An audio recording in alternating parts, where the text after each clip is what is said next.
भाजप आमदार गणपत गायकवाड यांच्या भावाच्या कार्यालयाची तोडफोड करण्यात आली आहे। आमदार गायकवाड गोळीबार प्रकरण ताजं असताना त्यांच्या भावाच्या ऑफिसची काही लोकांनी येऊन तोडफोड केली।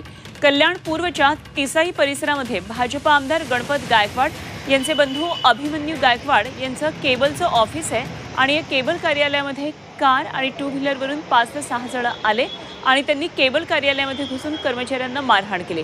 कार्यालयाची तोडफोडही केली। या प्रकरणात कोळशेवाडी पोलीस ठाण्यामध्ये आता गुन्हा दाखल झालेला आहे। हा हल्ला राजकीय वैमनस्यातून किंवा व्यावसायिक वादातून झालाय का याचा आता पोलीस तपास सुरू आहे।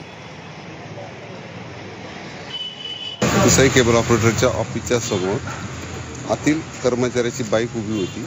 सदर बाईकजवळ 2 इसम आले आणि ते चोरी करत आहे असा संशय आल्याने त्यांनी त्याच्याकडे चौकशी करत असताना त्याचा राग त्याला येऊन त्यांनी सदर ऑफिसमध्ये घुसून त्याच्या मित्रांना बोलून आतील कर्मचाऱ्यांना मारहाण करून तोडफोड केलेली आहे। त्याबाबत कोळशेवाडी पोलीस स्टेशन येथे अनोळखी इसमाविरुद्ध गुन्हा दाखल करण्यात आला आहे।